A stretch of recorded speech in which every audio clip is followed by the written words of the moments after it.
Hello everyone, welcome to true I S and P C S. Previous lecture तक दोस्तों हम लोगों ने एक इंट्रोडक्शन जान लिया था काफ़ी डिटेल में कि मौर्यन वंश क्या था। और मौर्यन वंश की शुरुआत वैसे अभी तक हमने करी नहीं है, लेकिन एक छोटा सा उसका जिक्र हमने करा था चाणक्य की नज़रों से। ठीक है, फिर हमने बुक्स का जिक्र करा, चाणक्य की अर्थशास्त्र और मेगास्नीस की इंडिका। ठीक है, मैंने आपको महाजनपद के बारे में भी बताया और मॉडर्न डायनेस्टी का जो मैप था इसकी कॉम्प्रिहेंसिव इंटरप्रिटेशन भी मैंने आपको कर पाई। ठीक है, अब हम जो बात करेंगे मॉडर्न डायनेस्टी को शुरुआत करते हैं कॉम्प्रिहेंसिव तरीके से, यानी कि अब हम इनके खानदान के लोगों पे फोकस करेंगे, उन रूलर्स पर फोकस करेंगे। तो मौर्यन डायनेस्टी का जो फाउंडर जो माना जाता है वो है चंद्रगुप्त मौर्य। अब he is regarded as a man who rises from the oblivion, जिसका कोई मतलब एज सच के बना बनाया स्थापित खानदान का अस्तित्व हो, पापा इस क्लैन के चीफ हों, माता जी ये करती हों, ऐसा कुछ भी नहीं था। रोड के किनारे एक कहा जाता है ऐसा, देखो सब कुछ 100% वेरीफाई तो कोई भी किसी चीज़ को नहीं कर सकता, लेकिन फिर भी अब क्योंकि जैसा कि हमने देखा था कि यहाँ पर जो लिटरली सोर्सेज हैं हम उनके ऊपर ज़्यादा डिपेंड कर सकते हैं, क्योंकि टाइम अब थोड़ा सा ज़्यादा और ज़्यादा पास है as compared to Harappan sources, as compared to Vedic literature, later Vedic literature. हमने इंट्रोडक्शन में ही पढ़ा था प्रीवियस लेक्चर में, इस चैप्टर में, कि हम यहाँ के लिटरेरी सोर्सेज पे बिलीव कर सकते हैं। तो ऐसा माना जाता है कि चंद्रगुप्त मौर्य नहीं, सॉरी, चाणक्य, वो अपने दोस्त के दरबार में एक बारी मिलने गए थे अपने दोस्त से। हम पूरी कहानी पढ़ेंगे अभी। और वहाँ पर उनके दोस्त ने उनकी बेइज्जती कर दी थी, है ना। कौन था वो पर्सन शाइनी, जानते हो आप? धनानंद। ठीक है, धनानंद, नंदा डायनेस्टी, है ना। तो उन्होंने बेइज्जती कर दी थी और चाणक्य ने ये कसम खाई थी कि वो तब तक चोटी नहीं बांधेगा अपनी जब तक उसको परास्त नहीं कर देगा, लेकिन वो खुद नहीं लड़ना चाहते थे, बिकॉज चाणक्य बहुत सारे टैक्टिक्स, ट्रिक्स, बहुत सारी चीज़ें जानते थे जिसकी वजह से वो किसी को भी राजा बनाना या राजा की गद्दी से किसी को उखाड़ फेंकना, इतनी उनको नीति आती थी। इसलिए he is regarded as the best person of that time for the states craft, जिसका मॉडल आज भी सर्व करता है इंडिया के फॉरेन रिलेशंस के लिए, और जिसकी वजह से आधुनिक भारत में पोस्ट क्रिएट होती है इंडियन फॉरेन सर्विस। ठीक है, अब चंद्रगुप्त मौर्य को वो मतलब नाम तो पहली बात है, ऐसा भी बोला जाता है कि चंद्रगुप्त मौर्य का कोई मतलब नाम तो कुछ और ही था, ये भी नाम चाणक्य ने ही दिया। ठीक है, जब वो गुस्से में वापस आ रहा होता है तो वो गांव गांव से निकलता निकलता चाणक्य देखता है कि कुछ बच्चे ना खेल रहे हैं, कुछ जो बच्चे हैं इधर उधर जो हैं वो खेल रहे हैं, और एक बच्चा, जैसे एक पेड़ होता है ना, तो पेड़ की एक ऊंची वाली ऐसे पट्टी जो बनी होती है उस पर जो चढ़ने वाली जो जगह होती है, तो यहाँ पर एक बच्चा खड़े होके वो खेल नहीं रहा है, बल्कि बाकी सारे इन बच्चों को इंस्ट्रक्शन दे रहा है। तो उसने काफ़ी देर तक उसको ऑब्जर्व करा और ये देखा, ये जाना कि यार ये जो बच्चा है इसके अंदर काफ़ी अच्छी, मेरे को चाणक्य की बात कर रहा हूँ मैं, चाणक्य को लगा इस बच्चे को देखकर कि इसके अंदर काफ़ी अच्छी लीडरशिप क्वालिटीज है, बहुत अच्छी। इसकी जो गाइडेंस पावर है वो बहुत बढ़िया है, और दूसरा इसका ऑरा भी इतना कमाल का है कि देखो सेम एज के ग्रुप के लोग इसकी बात मान रहे हैं, तो कुछ तो बात है इसमें। इसने इस बच्चे को बनाया मोहरा। अब ये कोई मतलब, मैं जब मोहरा बनाने को कह रहा हूँ तो ऐसा नहीं था कि इसको पपेट की तरह यूज़ करा या फिर इसका गलत फ़ायदा उठाया, ऐसा कुछ भी नहीं है। इसने बोला कि मैं भी ज़रा जान लेता हूँ कि मेरे अंदर जो ज्ञान है, जो कि मैंने ज्ञान अर्जित करा है, वो कितना काम का ज्ञान है। जो मैंने अपनी थ्योरीज इन्वेंट करी हैं वो कितनी काम की थ्योरीज हैं, क्या मेरी बातें सिर्फ मेरे ज्ञान तक, मेरे दिमाग तक ही सीमित है या फिर प्रैक्टिकली इम्प्लीमेंटेबल भी है वो। तो इसने बोला कि मैं इस बच्चे को राजा बनाऊंगा, बचपन से लेकर जवानी तक मैं इसको ऐसा ट्रेन करूंगा कि पूरे भारत वंश में अगर किसी का डंका बजेगा तो वो इसका और इसके खानदान का बजेगा। और सबसे पहले धनानंद, यही नाम था ना उसका जिसने बेइज्जती करी थी ये इसकी चाणक्य की, है ना।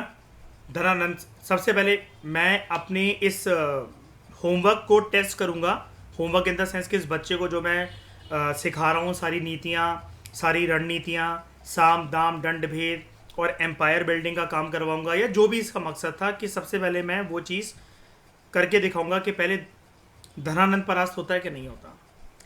अगर वो परास्त होता है फिर मैं पूरे भारतवर्ष पर इसी का डंका बजवाऊंगा। और ऐसा कहा जाता है 100%, देखो कोई भी चीज़ ठीक नहीं है, हम नहीं बोल सकते। जैसे अभी मैं अशोका के कंटेक्स्ट में भी आपको पढ़ाऊंगा, कुछ थ्योरी कहती है कि उसने गद्दी पर बैठने के लिए एक ही रात में अपने 99 भाइयों का खून करा था, कत्ल करा था। एक छोटे भाई जो था उसको बहुत छोड़ दिया था, वो क्योंकि बहुत ही छोटा था, जस्ट 4-6 महीने का एक बच्चा ही था, वो उसको छोड़ दिया था। बाकी 99 भाइयों को एक ही रात में मार डाला था।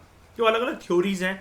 अब किसके ऊपर यकीन करें, किसके ऊपर यकीन ना करें, तो इसके लिए मैं आपको बस इतना बता सकता हूँ कि जो आपको सुनने में कुछ ज़्यादा ही अलग या फिर ज़्यादा ही उत्तेजित लगे ना बात के, यार ये चीज़ हो नहीं सकती यार कि 99 भाई एक ही रात में मार डालना, वो करना, तो आप उस थ्योरी को छोड़कर अपनी किताबों वाली थ्योरी को पकड़ लो। ठीक है। तो ये नाम भी ऐसा माना जाता है, मैं आपको ये बता रहा था कि चाणक्य ही नाम ये देता है इस बालक को, इस बच्चे को, चंद्रगुप्त मौर्य। ठीक है। और वो मौर्य सरने भी चाणक्य ने ही दी, ऐसा यकीन करा जाता है, ऐसा विश्वास करा जाता है। तो यहीं से शुरुआत हम करते हैं अपनी मौर्यन डायनेस्टी की। The founder of the Mauryan dynasty Chandragupta Maurya, he inherited a large army of the Nandas. ठीक है। क्योंकि नंदा वंश के जो लोग थे वो भी इनके आगे झुक गए थे जब इसने बड़े होकर हरा दिया था आसपास के सभी किंगडम्स हो, सारे जो जनपद थे, महाजनपद थे, उनको घुटने इसने टिकवा दिए थे। और किसकी एबल गाइडेंस के अंदर? चाणक्य की। तो which he use to conquer almost whole of north west and large parts of peninsular India. लेकिन क्या हम इसको चक्रवर्तन कहेंगे? फिर भी चक्रवर्तन कहेंगे? नहीं, काफ़ी हद तक था। मतलब आप ऐसा मान लो कि 75 to 80% था कि ऐसा रूलर था कि जिसने हर एक दिशा में कब्जा कर रखा हो।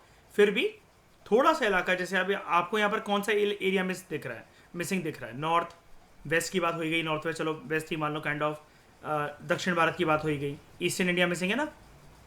ठीक है। जबकि अशोका की नज़रें गई थी ईस्ट इंडिया तक, ओडिशा कोस्ट तक, जहाँ पर उसने अपनी ज़िंदगी का आखिरी युद्ध लड़ा था, कलिंगा वॉर। राइट, कलिंगा ओडिशा के अंदर ही है ना। बिल्कुल। तो जैसा कि मैं आपको बता रहा था, there is a lot of debate and discussion and ambiguity and vagueness about the origin and caste of Mauryan family, कि वो सच में मौर्यस थे भी कि नहीं थे, कौन थे, इनका वंश कहाँ से आया। तो ये जो बच्चे को खेलता देख वो बच्चा सारे बच्चों को गाइड कर रहा है अपनी उम्र के, और बाकी बच्चे उसकी बात मान रहे हैं, ये थ्योरी ज़्यादा वैलिड है, ये यकीन करी जाती है। ठीक है। And they vary from text to text. Buddhist text जो हैं, जैसे दिग्ग निकाय, महावंसा। ठीक है। मैं आपको एक बात क्लियर कर देना चाहता हूँ फिर से ऊपर चलकर,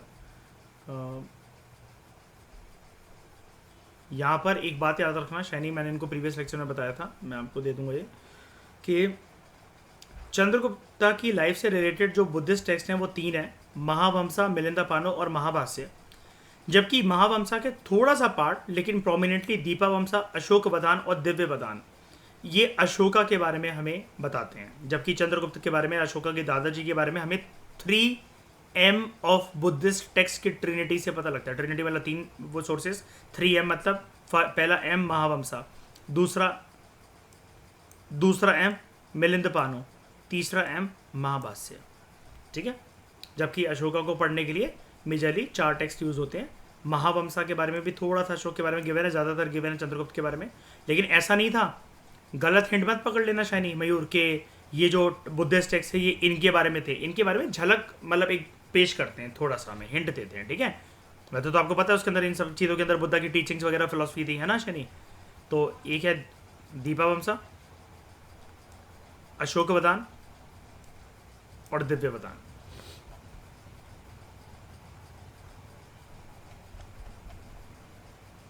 ठीक है। तो बुद्धिस्ट टेक्स्ट है जैसे दिग्ग निकाय, महावंसा और दिव्यवदान, ये हमें बताते हैं कि मौर्य जो हैं they belong to a branch of Kshatriya Maurya clan. Spelling देखना जरा, मौर्य क्लैन। और ये शाक्या क्लैन के साथ एसोसिएट करते थे, उनसे मतलब उनके बहुत क्लोज थे। Probably to give the family a higher status, इसलिए शाक्यास के साथ एसोसिएट करते थे, ठीक है। बट ब्राह्मणिकल सोर्सेस ये मानते हैं कि जो मौर्यस हैं एक्चुअली उनका जो रूट अगर ट्रेस करा जाए तो देवर शूद्र एंड हेरेटिक्स, मतलब जिनका कोई अस्तित्व नहीं है, जो कि समाज में बहुत नीचे तबके पर आते हैं, जो मिलियन काम करते थे, ठीक है। तो छोटे तबके का जो काम करते थे, मिलियन वर्क, ये ऐसे खानदान के लोग हैं, ठीक है। Presumably because each king was a strong pattern to a heterodox sect. तो थ्योरीज है अलग अलग, आपको उस पर कुछ ज़्यादा अपने दिमाग खर्च नहीं करना है, ठीक है ना। आपसे कोई पूछने वाला है, क्योंकि अगर वो पर्सन एक सोर्स को पढ़कर बैठा हुआ है तो आप फिर दूसरे सोर्स से ये आर्ग्यूमेंट दे सकते हो। तो मौर्यस की जो फैमिली है, it has also been believe to be associated with the Nandas as according to Vishnu Purana, जो कि एक सीक्रेट टेक्स्ट है हिंदूज का। Chandragupta was the eldest son of Maurya, जो कि एक नाम है, मौर्य बेटा था नंदा किंग सरवत सिद्धि का, ठीक है। Chandragupta was the eldest son of Maurya. Maurya कौन था? बेटा था नंदा किंग सरवत सिद्धि का, बाय मुरा daughter of a Hunter Vrushal. ये विष्णु पुराण हमें ये जो है उसके अंदर ये थोड़ी सी बात लिखी हुई है। अब आप कहोगे, आपके दिमाग में एक चीज़ क्लिक करी होगी बहुत भयंकर तरीके से कि सर ये तो बहुत अजीबोगरीब बात नहीं है कि विष्णु पुराण जो है वो हम पढ़ते हैं वैदिक और लेटर वैदिक एज के टाइम्स पर के जो सीक्रेट टेक्स्ट जो है वो कंपाइल करे गए, इसमें परिवारों के बारे में कैसे जिक्र हो सकता है? देखो, कंपाइलेशन को आगे चलकर उसमें एड ऑन करना उस जमाने में राजा महाराजा के लिए कोई बड़ी बात थोड़ी ना थी। आज आप अमेजन से बुक मंगवाओ या विकिपीडिया पे जाकर अपने बारे में ठूस दो वैदिक एज में, लेटर वैदिक एज में, तो वो चीज़ अब एक्सेप्टेबल नहीं है। लेकिन इनके लिए वो वैल्यू एडिशन कर कर आगे वाली जनरेशन को फ्रेश कंपाइलेशन जो है वो देना, उसमें कौन सी बड़ी बात है? अब जैसे कहीं से भी ये जो टेक्स्ट हैं, महावंसा, मिलिंद पानो, महाभाष्य, दीपावंसा, तो अशोकवतन दिव्यवतन को तो छोड़ दो, इसके अंदर महावंसा, मिलिंद पानो, महाभाष्य और दीपावंसा। आप दीपावंसा महावंसा को ही पकड़ लो, ये तो हमें बुद्धिस्ट टेक्स्ट, ये तो हमें बताते हैं कि बुद्धिस्ट टेक्स्ट हैं जो कि ये बताते हैं कि बुद्धा की फिलॉसफी श्रीलंका में कैसे प्रचलित हुई। यहाँ पर राजा महाराजाओं का क्या लेना देना? लेकिन बस वही वाली बात है कि वैल्यू एडिशन जो करी गई इन टेक्स्ट में, तो उसमें राजा महाराजा अपना जिक्र जो है वो कर देते थे। जैसे ऑब्वियस ही बात है, अशोक ने ही तो कुछ ना कुछ वैल्यू एडिशन करवाया होगा, खुद करवाया होगा बोलकर, या उससे अशोक से जो कोई इंप्रेस होगा तो उसके खानदान वालों ने करवाया होगा। लेकिन दीपावंसा के बारे में अशोक का आना कोई सेंस ही क्रिएट नहीं करता है, क्योंकि बुद्धिस्ट काउंसिल्स में उसके बाद जहां पर भी अगर ये बुद्धिस्ट टीचिंग्स और फिलॉसफी के टेक्स्ट जो कंपाइल करे गए थे, कहाँ बुद्धा, कहाँ अशोक का ज़माना, कोई सर पैर ही नहीं है। कहाँ चंद्रगुप्त मौर्य, कहाँ एक थ्योरी के कहाँ चंद्रगुप्त मौर्य की ज़िंदगी की थ्योरी, और कहाँ वो थ्योरी के गौतम बुद्ध जो है वो बोट लेकर श्रीलंका गए थे और वहाँ पर बुद्धिज्म जो है वो प्रचलित हुआ। कोई सर पैर ही नहीं है, क्योंकि वो एज देखो ना, कितने ज़्यादा साल का डिफरेंस है यार, 300 साल का लगभग डिफरेंस है, तो वो कैसे हो सकता है पॉसिबल? लेकिन वही वाली बात है कि जब ये आपको टेक्स्ट देखने को मिलते हैं तो ये जो है राजा महाराजा जो इसको कंपाइल करते हैं। अब दोबारा आओ, अब आप इसको दोबारा पढ़ो एक बार के लिए, ठीक है। अब मैं आपको क्लियर करता हूँ।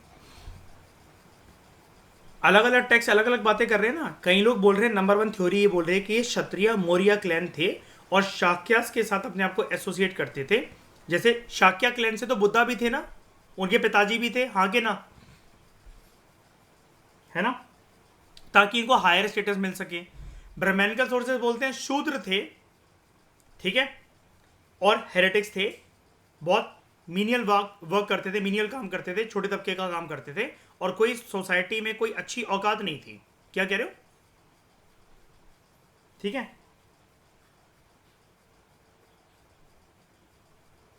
कुछ थ्योरीज ये कहती हैं कि हर एक राजा जो मौर्य वंश से हुआ है वो हेटेरोडॉक्स सेक्ट को मानता था। हेटेरोडॉक्स सेक्ट मतलब जैसे आपको पता है ये वाली बात कि बुद्धिज्म और जैनिज्म दोनों हेटेरोडॉक्स सेक्ट से बिलोंग करते हैं। अब मतलब वो अलग बात है कि विद इन बुद्धिज्म और विद इन जैनिज्म आपको कुछ ग्रुप्स देखने को मिलेंगे जो एक दूसरे को ब्लेम करेंगे कि हाँ ये हेटेरोडॉक्स हैं, ये ऑर्थोडॉक्स हैं। लेकिन ये चैलेंज तो ब्राह्मणिकल ट्रेडिशन को करने के लिए बनाए गए थे ना। राइस तो उनका ऐसे ही हुआ ना। जो कास्ट सिस्टम था या जैसे भी इंसानों के बीच में जो भेदभाव था वही तो ऑर्थोडॉक्स नेचर हुआ सोसाइटी का। उसी को चैलेंज करने के लिए जो एक मॉडर्न आउटलुक को लेकर जो इमर्ज हुए, जो रिलीजन बुद्धिज्म एंड जैनिज्म, उन्होंने सोसाइटी में हर एक तबके के लोगों को एक्सेप्टेंस दी, तो उसको तो हेटेरोडॉक्स सेक्ट मानेंगे ना। तो ब्राह्मणिकल सोर्सेज ये कहते हैं क्योंकि ये अपना समाज में तबका ऊपर करना चाहते थे, इसलिए इन्होंने क्षत्रिय मौर्यन क्लैन नाम अपना लिया। यानी कि ये क्या कहना चाह रहे हैं हमसे? ब्राह्मणिकल सोर्सेज बताते हैं कि ये एक्चुअली शूद्र थे, ये हेरेटिक थे। अब यहां पर आपको मैं कोट दिखा देता हूं।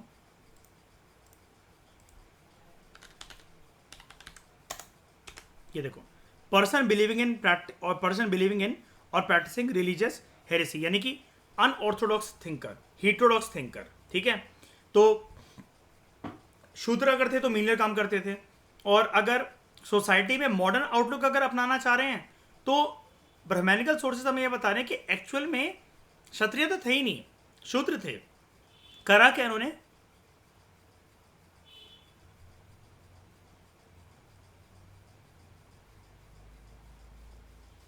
संस्कृताइजेशन। अब शाइनी क्लियर हुआ जो मैंने अभी आपको कुछ दिन पहले ये बताया था, ये वर्ड कि आपको एक जगह पर ह्यूमिलेशन का सामना करने को मिलता है, ह्यूमिलेशन का सामना करना पड़ता है, तो आप दूसरी जगह पर जाकर एक आप अपना नया नाम, नया सरनेम, नई आइडेंटिटी अपना लेते हो कि कौन किसी को क्या ही जान रहा है। लेकिन ब्राह्मणिकल सोर्सेज बताते हैं कि हमें पता है कि इन्होंने क्षत्रिय जो अपने आप को वर्ण, क्षत्रिय वर्ण का बताया, मौर्य क्लैन का बताया, शाक्य के साथ एसोसिएट करा, ये सब झूठी बातें इनकी। एक्चुअली में शूद्र थे और अपनी सोसाइटी में अपने फैमिली के हायर स्टेटस को पाने के लिए इन्होंने ऐसा करा, यानी कि संस्कृताइजेशन इन्होंने करा। ठीक है। और हर एक राजा, ऐसा इसलिए बोला जाता है, इसमें लिखा भी हुआ है कि हर एक राजा was a strong pattern to a heterodox sect, कि वो चाहते ही नहीं है कि वो ऑर्थोडॉक्स नेचर, जो ब्राह्मणिकल नेचर है, उसको वो बिलीव करें, उसको क्रिटिसाइज करते रहते हैं इस वजह से। यानी कि ये वाला व्यू पॉइंट राइटर आपको दे रहा है कि ब्राह्मणिकल सोर्सेज ऐसा चिड़ की वजह से कहते हैं क्योंकि जो मौर्यास थे वो हेटेरोडॉक्स सेक्ट से बिलोंग करते थे, वहां पर कोई कास्ट सिस्टम वगैरह ज़्यादा प्रोमिनेंस में इतना कुछ था नहीं ज़्यादा। ठीक है।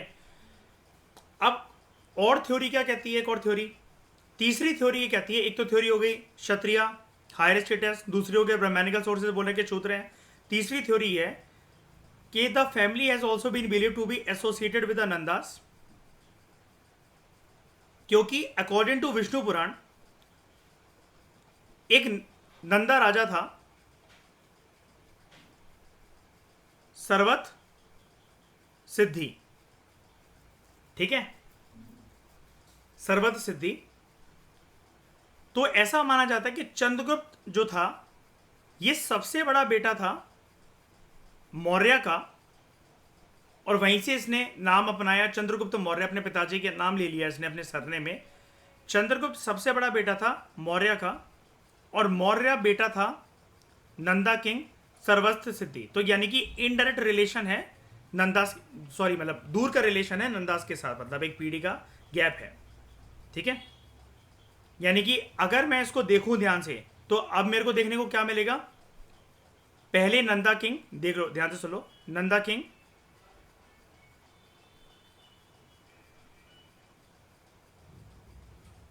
सर्वत सिद्धि।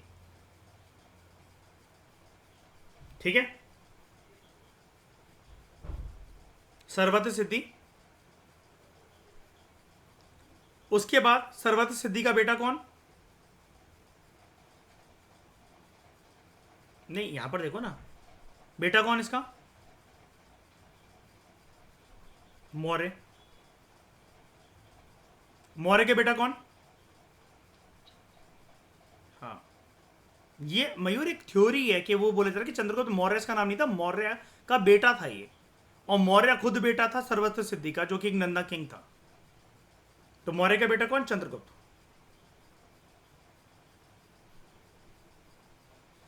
अब ये थ्योरी बिल्कुल ऐसा नहीं लग रहा आपको कि जमीन आसमान का फर्क है सर, कि जो आप ये खेलने वाले बच्चों की बात बता रहे हो और चाणक्य की बात बता रहे हो, ये तो इसका मेल ही नहीं खा रही।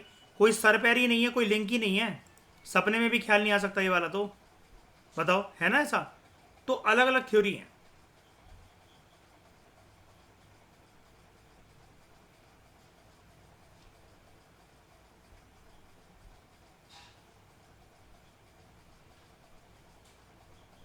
एंड माता जी जो थी वो थी मुरा, the daughter of a Hunter, Vrushal.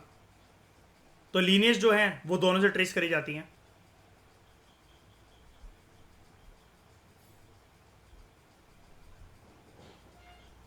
Vrushal एक हंटर था, मतलब जैसे हंटर गैदरर्स हम नहीं कहते जंगलों में, वैसे उसकी बेटी मुरा। लेकिन ये थ्योरी ना आपको कभी कहीं यूज करनी है, ना आपको कहीं खुद से बतानी है, ना आपसे कभी कहीं पूछी जाएगी, ठीक है? आपने बस एक बार के लिए जान लिया, ठीक है? लेकिन देखो, ज्यादातर टेक्स्ट देखो यही कहते हैं, there is a lot of ambiguity about the origins and caste of the Mauryas family and they vary from text to text, because Chandragupta Maurya is regarded as a man who rises from the oblivion. और कभी भी ये serials वगैरह को देखकर जो colours पर आते थे ये चंद्रगुप्त मौर्य या अशोक के बारे में, कभी भी ऐसे रिलेट उधर से करके कुछ मत लिख देना यहाँ पर लाकर, ठीक है?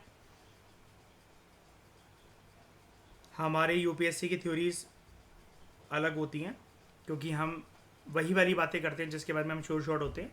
सीरियस में तो कुछ भी थोड़ा सा, क्योंकि टेक्स्ट अलग अलग होते हैं, तो उनको जो सबसे इंटरेस्टिंग जो चीज़ मिलती है वो वैसे जो है वो उसको लिख देते हैं।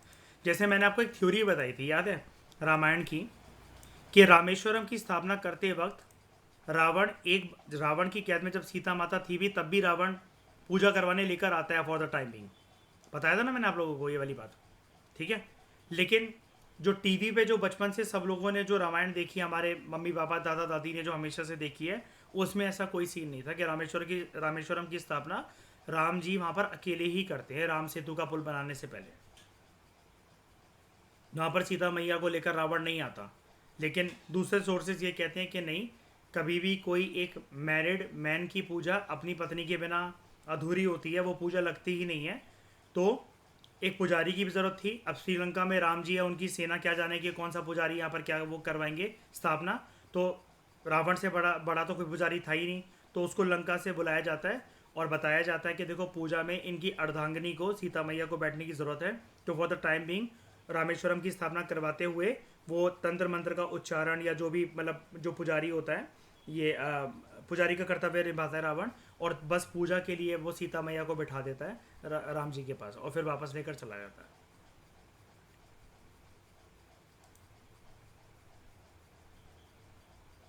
ये अच्छा, ये अब तो समझ में आ गया श्रेया? मैं इसलिए दोबारा बता रहा था उसको, मुझे पता था वो थोड़ा सा अजीब गरीब लिखा हुआ है, ठीक है? डोंट वरी श्रेया, मुझे पता लग जाता है यार बंदे को रीड करते वक्त क्या दिक्कत आएगी, इन सब दिक्कतों से मैं निकला हुआ हूँ। कोई टेंशन नहीं, ठीक है? चंद्रगुप्त मौर्य 324। अब देखो, टाइमलाइन को लेकर ही इतना वो है, डिस्प्यूट है, 324 बीसी या फिर 321 बीसी। लेकिन आ- आप भी ऐसे ही पेश करना इसको, 324 या फिर 321 बीसी से 297 बीसी तक। एंड पॉइंट क्लियर है, स्टार्टिंग पॉइंट क्लियर नहीं है। तो मौर्यन डायनेस्टी जो है, it was founded by Chandragupta Maurya with the help of his mentor Chanakya या फिर कौटिल्य या फिर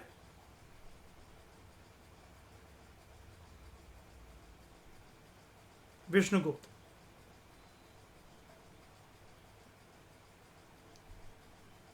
ऐसा माना जाता है कि चंद्रगुप्त ने, क्योंकि देखो इधर लिख रखा है ना, मैंने इसलिए बोला ऐसे लाइन पहले कि ऐसा माना जाता है, इन ऑल लाइकलीहुड सबसे पहले उसने अपने आप को इस्टेब्लिश करा पंजाब रीजन में। यानी कि सबसे पहला कौन सा फ्रंटियर सिक्योर करवा कर दिया कौटिल्य ने, चाणक्य ने चंद्रगुप्त को?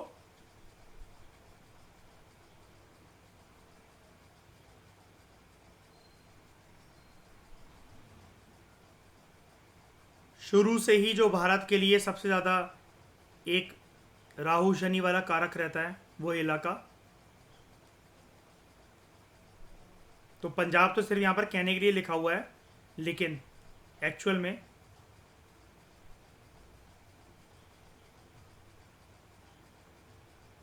नॉर्थ वेस्ट इंडिया ऐसा कह सकता हूँ।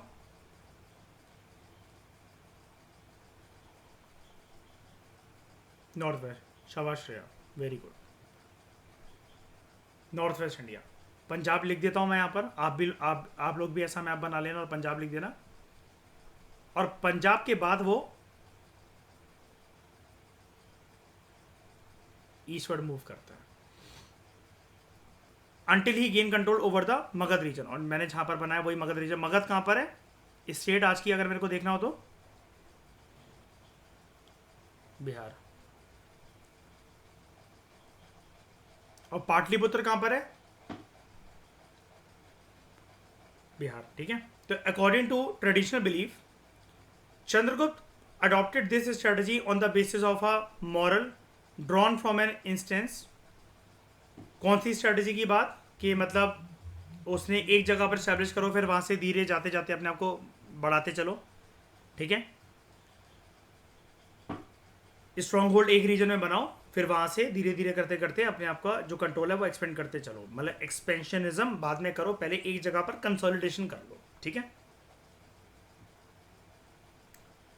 तो Chandragupta adopted this strategy on the base of a moral drawn from an instance. एक घटना हुई थी उसके वजह से माना जाता है, जहां पर उसने एक चीज ये देखी थी। अच्छा एक बात बताओ, ये राजा कैसा भी हो, चाणक्य उसको कैसा भी गाइड कर रहा हो, जब चाणक्य की मृत्यु हो गई होगी या चाणक्य रहा होगा, मैं कह रहा हूं हो गई होगी, ठीक है, मेरे शब्दों पे ध्यान देना। या फिर चाणक्य जब चंद्रगुप्त मौर्य को जब देखता होगा, चाणक्य मेंटर है, ठीक है, कंफ्यूज मत होना, मैं कौटिल्य बोल के चलता हूँ, ठीक है, ताकि आप चंद्रगुप्त या चाणक्य में कंफ्यूज मत हो। कौटिल्य ने जब चंद्रगुप्त मौर्य को ये देखा होगा कि ठीक है रूल कर रहा है, बहुत अच्छा रूलर है, और जैसा कि आपने यहाँ पर देखा अभी, he conquered almost whole of north west and large parts of peninsular India, ठीक है।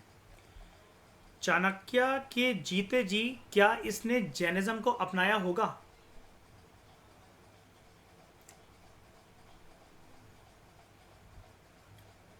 पॉसिबिलिटी है भी और नहीं भी। अब कौटिल्य क्या पता इतना ज्यादा समझाता हो कि इसने उसकी तरफ ओरिएंट ही ना होने दिया उसको, है ना, कि राजपाट गद्दी सब चली जाएगी अगर ये ज्यादा धार्मिक बन गया अगर, तो हद से ज्यादा। मैं पॉसिबिलिटीज की बात कर रहा हूं। 100% कोई कुछ नहीं कह सकता।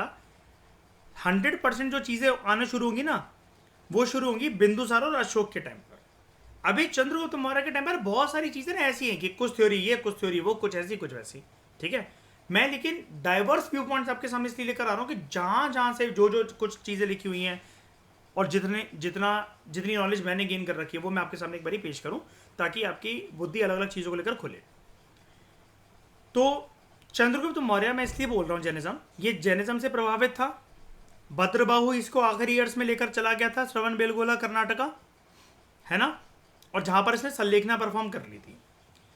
अगर ये वाली बात कि ये, अब देखो चाणक्य शायनी कोई पागल तो था नहीं कि वो जानेगा नहीं कि ये जो ऑर्थोडॉक्स जैना सेक्ट हैं, लाइक ये दिगंबर, है ना, स्काईक्लैड, तो वो क्या मेडिटेशन करवाते होंगे, सलेखना क्या होती है, या फिर अगर ये ज़्यादा भद्रबाहु की चपेट में आ गया तो इससे क्या हानि हो सकती है मौर्य साम्राज्य को। चाणक्य भली बाती जानता होगा, कौटिल्य भली बाती जानता होगा इस बारे में कि नहीं जानता होगा, बिल्कुल। तो क्या, अब बताओ मुझे, क्या उसने ओरिएंट होने दिया होगा अपने जीते जी?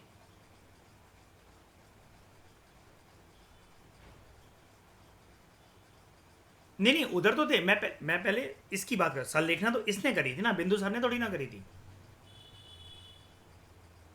जिंदा जिंदा तो थे, तो जीते जी, लेकिन इसको वो करने दिया गया होगा क्या?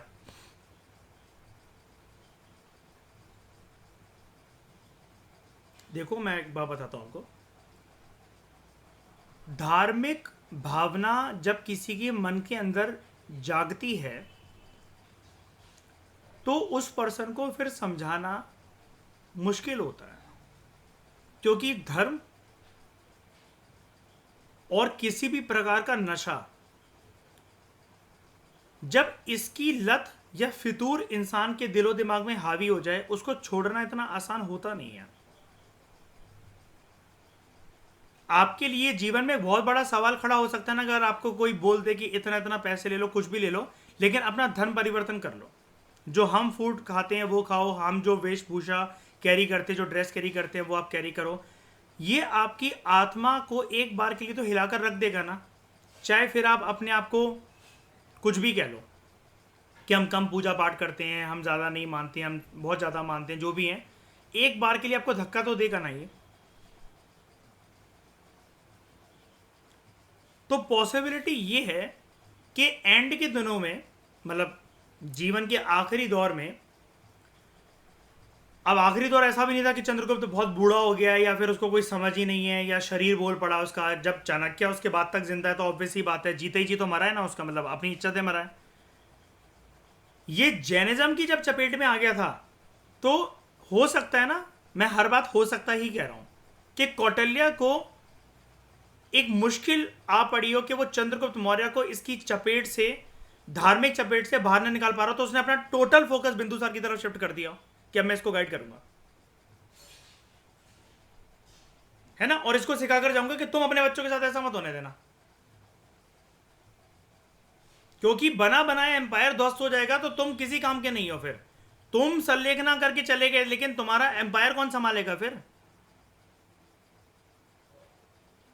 हम इससे यह भी कह सकते हैं शायनी कि चाणक्य की बातों को आखिरी दिनों में चंद्रगुप्त मौर्य ने, जब वो जैनिज्म की चपेट में आया होगा था, वो मानने से मना भी कर दिया होगा, नहीं मैं तो नॉन वायलेंस नहीं करूंगा, मैं तो एक्सपेंशन नहीं करूंगा, मैं तो कंसल्टेशन नहीं करूंगा, और तब वो जाके बिंदुसार को गाइड करने लगा होगा। तब उसको समझ में भी आया होगा कि देखो, मुझे शुरू से इसकी साइकोलॉजी को थोड़ा सा और मोल्ड करना चाहिए था, क्योंकि चंद्रगुप्त मौर्य के हाथ में शुरू से कुछ था क्या। एक एक चीज, जब आप किसी को कुछ देते हो ना और वो पर्सन आपकी दी हुई चीजों को बर्बाद कर रहा होता है, तो आपका खून खोलेगा। बताओ ऐसा है कि नहीं है। आपने किसी को बना बनाया कोई सेटअप दे रखा हो उसकी जिंदगी में, और जब वो उसी चीज को बर्बाद करे, उसकी बेकदरी करे, उसकी कदर ना हो से, तो आपका खून नहीं खोलेगा कि आपने इतनी इन्वेस्टमेंट करी इस पर्सन पे और इसकी हरामखोरी देखो। सॉरी। तो according to traditional belief, Chandragupta adopted this strategy on the basis of a moral drawn from an instance। जहां पर उसने क्या देखा था, इसने देखा था एक औरत अपने बच्चे को डांट फटकार लगा रही है for eating from the centre of a dish. गरम थाली है, वो बीच में से उठाकर खा रहा और अपना हाथ जला लिया, और वो रो रहा है तो माँ ने चाटा मारा, because it is bound to be hotter than the sides. इससे इसको एक चीज बहुत अच्छे से पता लगी कि यार, अगर बीचों बीच की टेरिटरी में जाकर मैं किसी के ऊपर आक्रमण करूं, मैं घेर लिया जाऊंगा, मैं ज्यादा टाइम तक कंट्रोल नहीं कर सकता वहां पर। सबसे पहले कोने मिटाता हूं। जंगलों को अगर साफ करना है, अगर जंगल ऐसा है, इसको साफ करना है, तो सेंटर में जाकर फिर मैं पेड़ यहां काटूं, फिर यहां काटूं, फिर यहां काटूं, यहां काटूं, यहां काटूं, ऐसे तो मुझे समझ में भी नहीं आएगा कि जंगल साफ हो रहा है कि नहीं हो रहा है। मुझे इनसाइडर से आउटसाइडर जाते हुए स्ट्रेटजी को अडॉप्ट नहीं करना, बल्कि आउटसाइडर से इनसाइडर की तरफ स्ट्रेटजी अडॉप्ट करनी है। कोई मकसद नहीं था इसका पंजाब की तरफ एक्सपेंशनिज्म और कंसोलिडेशन करने का, लेकिन ये शुरुआत वहां से करता है बिकॉज अपना पहला स्टेप किसी एक बाउंड्री रीजन से रखना चाह रहा था। और ऐसा कहा जाता है कि ये ज्ञान इसको एक जीवन में, जब ये ऐसे एक मां और बच्चे का ये सीन देख रहा था, तब जाकर इसको देखने को मिला। वो खाने की थाली आती है तो सब लोग खा रहे होते हैं, तो बच्चा भी खा रहा होता है, उसने बीचों बीच में हाथ रख के अपनी उंगलियां जला ली होती हैं, वो रोने लग जाता है। ऐसा कहा जाता है खिचड़ी खा रहा था बच्चा, मम्मी डांटती है कि बीचों बीच में से क्यों खा रहे हो, ये हमेशा हाथ जलाएगी तुम्हारा, साइड में से खाकर देखो, देखो वो ठंडा होगा, पहले उसको खा लो तो बीच तक पहुंच ही जाओगे। इतनी सी बात को सुनकर मां की, जो वो अपने बच्चे से बोल रही थी, इसको समझ में आता है, अच्छा ऐसा करना चाहिए, मुझे पहले फ्रंटियर्स को कंसोलिडेट करना चाहिए। जब घेराव ही मैं कर लूंगा तो अंदर अगर कोई पावरफुल शत्रु है भी तो वो मेरा कर क्या लेगा फिर। ये चैलेंज घेराव का मध्यकालीन भारत के अंदर विजयनगर एम्पायर को था, क्योंकि उनकी टोपोग्राफिक या रिलीफ फीचर ऐसा था पूरा का पूरा। लेकिन पंपा देवी और विरूपक्षा की कृपा से, मैं उनके खानदानी देवी देवता के बारे में बात कर रहा हूं, उनकी कृपा से वहां पर नेचुरल फोर्टिफिकेशन वॉल्स थी उनके पास इन टर्म्स ऑफ पहाड़, जिसकी 3 लेयर जाती थी। और दिमाग उन्होंने ऐसा लगाया था विजयनगर एम्पायर वालों ने कि खेती बाड़ी अंदर ही रखो, दुश्मन सबसे पहले सोचेगा अनाज की सप्लाई खत्म कर दो, वो हम होने नहीं देंगे। और पहाड़ी पर चढ़कर अगर कोई आक्रमण कर भी रहा है, पहली फोर्सेस यहां, तो वो टुकड़ी नीचे तो उतरेगी ना, तो तुम यहां मारे जाओगे, तुम यहां पर अगर पहुंच भी गए तो तुम यहां मारे जाओगे, क्योंकि तुम्हें पहाड़ी से उतरकर नीचे आना है, हमारे लिए बहुत आसान है तुम्हें मारना।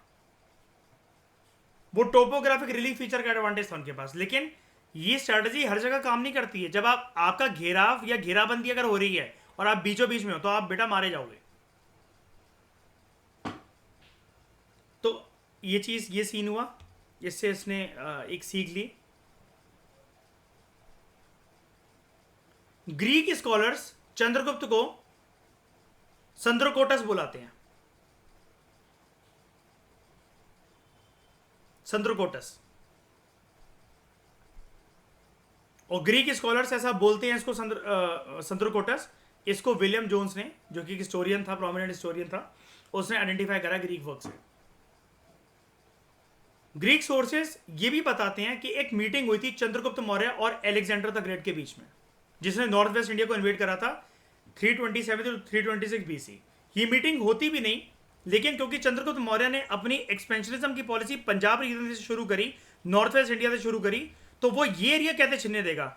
चंद्रगुप्त मौर्य को ये समझ में आ गया था कि ये जो मैंने एग्जाम्पल देखा माँ का और बेटे का, ऐसा माना जाता, अब देखो सच में देखा कि नहीं देखा, अब उसकी आपको, या उसने कभी किसी जिक्र करा हो, अब उसके मन के अंदर अगर उसने देखा हो, किसी से बताया, मतलब मन के अंदर ही उसकी वाली बात हो, उसने किसी को बताया ना हो, तो देखो कहने को तो कोई कुछ भी कह सकता है, लेकिन चलो हम फिर भी अगर इसको मान लें इस वाली बात को, तो हमें ये देखने को मिलता है कि चंद्रगुप्त मौर्य को ये चीज समझ में आ गई थी कि देखो यार, जो कंसोलिडेशन है ना, अगर मैं फ्रंटियर को ही नहीं बचा पा रहा हूं तो फिर मैं अंदर जाकर क्या करूंगा। तो जब एलेक्जेंडर का इन्वेजन हुआ तब वो कहता है अरे वाह यार, अच्छा हुआ यार मैंने फ्रंटियर से यार कंसोलिडेशन एक्सपेंशनिज्म करना शुरू करा। तो he invaded north west India during 327 to 326 BC।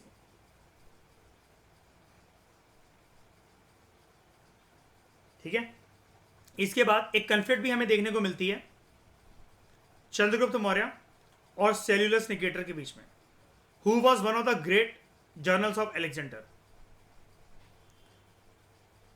And Alexander की डेथ के बाद he had succeeded in gaining control over most of the eastern Asiatic provinces.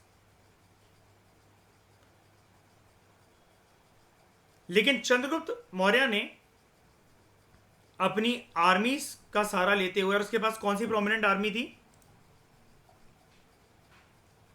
He inherited a large army of Nandas. अब ये वाली बात पता है क्यों बोली जाती है, ये जो मैं आपको शुरू में पढ़ा रहा था, क्योंकि इसका नंदास के साथ ओरिजिन है, यही वाली बात कहाँ गई है। सर्वत्र सिद्धि, उसका बेटा मौर्य, उसका बेटा चंद्रगुप्त, इस वजह से। लेकिन मतलब नंदास की इसको आर्मी मिली। लेकिन दूसरी थ्योरी ये भी कहती है धननंदा ने और नंदा डायनेस्टी ने घुटने टेक दिए थे जब चाणक्य ने अपना बदला पूरा ले लिया था, और फिर वो आपसी समझौता करके मौर्यास के साथ खुशी खुशी हमेशा काम करते रहे। चंद्रगुप्त मौर्य ने सेल्यूकस निकेटर की आर्मी को हराया around 301 BC, and Cellulus was compelled to yield. एराचोसिया, अब ये कौन सी जगह है? Kandahar area of south east Afghanistan. और इसलिए अशोका को इस एरिया से बहुत प्यार होता है कि वो यहां पर एक इंस्क्रिप्शन इंस्टॉल करवा देता है, कांधार इंस्क्रिप्शन, है ना, बायलैंग्वेल रॉक पिलर इंस्क्रिप्शन। उसके बाद गेद्रोसिया, ये ऐसे नाम क्यों आ रहे हैं, सिया सिया और ये ऐसे करके, ये दीज आर ग्रीक वर्ड्स, ठीक है। Gedrosia, southern Baluchistan and Paropamisadae, area between Afghanistan and Indian subcontinent such as Kabul, Herat, Gandhara.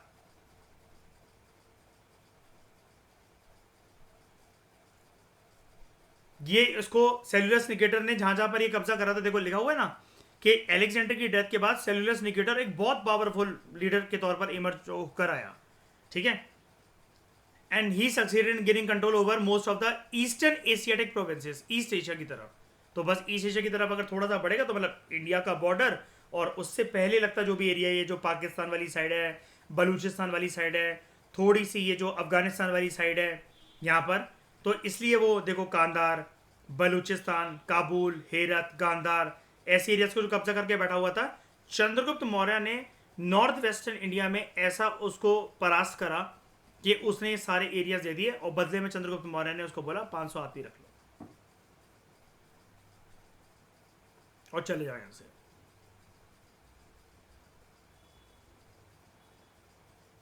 जब सेल्यूलस निकेटर वापस लौट गया,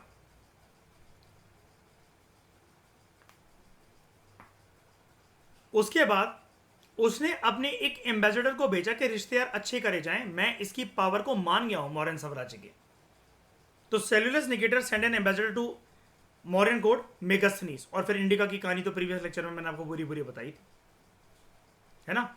मेगास्थनीस ने इंडिका लिखी थी और कितनी तारीफ करता था उस अपने वर्क में, बहुत बढ़ चढ़कर उसने तारीफ करी है चंद्रगुप्त मौर्य की, कि राजा जो है वो एक कमरे में 2 रातों से ज़्यादा सोते नहीं थे, फीमेल बॉडी गार्ड्स थी उनके पास, जहाँ पर भी जाते थे पेड़ साथ में लेकर जाते थे, क्योंकि उस पेड़ पर उनकी फेवरेट बर्ड्स बैठी होती थी तो उनको डिस्टर्ब ना करा जाए। एबर लीडर था, जनता के प्रति उसका काफ़ी ज़्यादा प्रेम देखने को मिलता था, जनता भी उससे बहुत प्रेम करती थी। हम्बल था काफ़ी ज़्यादा, अमीर था बहुत ज़्यादा।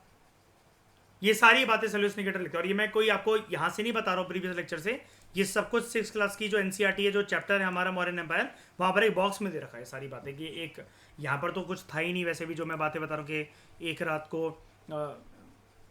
से ज़्यादा किसी कमरे में नहीं सोता था, या फिर फीमेल गार्ड्स रखता था। ये तो 6th क्लास की एनसीईआरटी में लिखा हुआ, और कहीं नहीं मिलेगा आपको ये।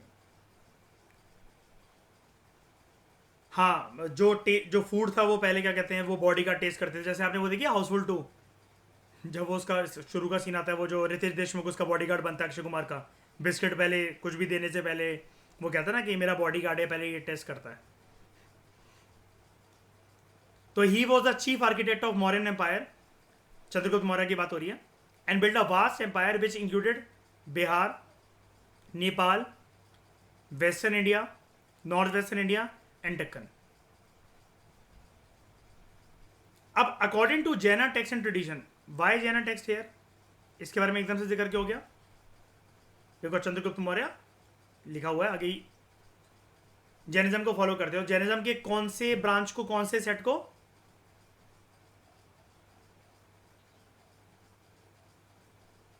यानी कि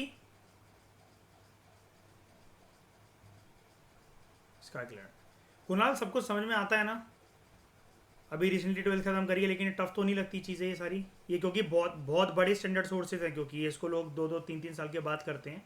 12th क्लास से पहले तो पहले बेस बनाते हैं। हाँ, तो समझ में आता है ना सारी बातें मेरी, कि इंग्लिश के वर्ड्स या फिर ये जो एक्सप्लेनेशन होती है टफ तो नहीं लगती है। तो Chandragupta adopted Jainism and went to hills of Shravana Belagola near Mysore with Bhadrabahu and committed sallekhana. Mayur, कभी ये मतलब देना कमिटेड सुसाइड, साइलेंट सुसाइड, ठीक है। सर लिखना, डेथ बाय स्लो स्टारवेशन, एक दिन खाना नहीं खाएंगे, 4 दिन 5 दिन नहीं, धीरे धीरे करके शरीर अपने आप ही जवाब दे जाएगा। ठीक है।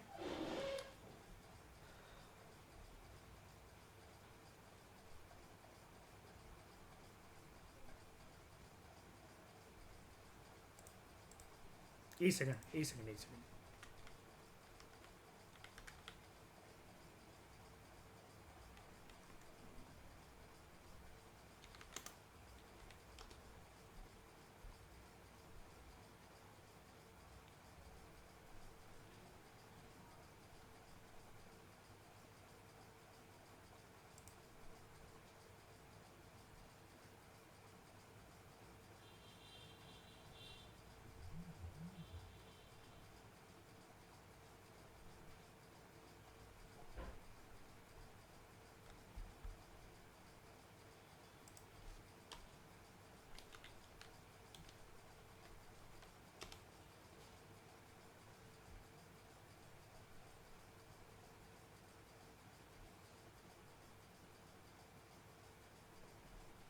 हाँ मैं यही देख रहा था, जो सीरियल आता था उसमें इसको सिकंदर बोला जाता था, है ना। हाँ,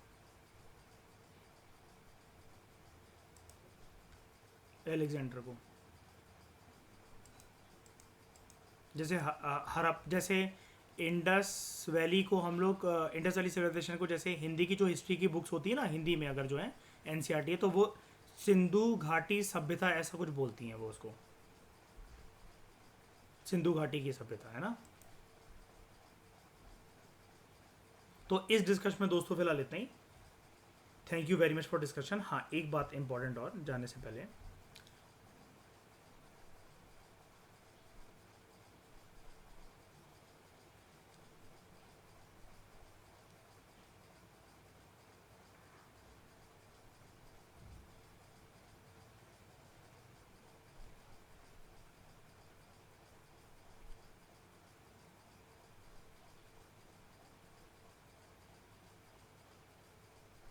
नोट कर लेना ये वाली बात। He was contemporary of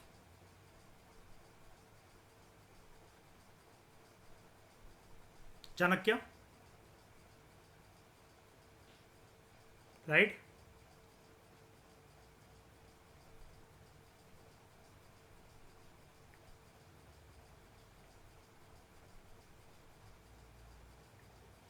धनंदा,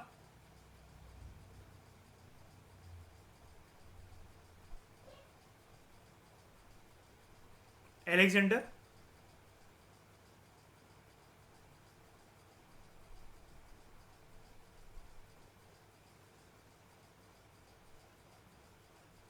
सेल्यूलस Nicator,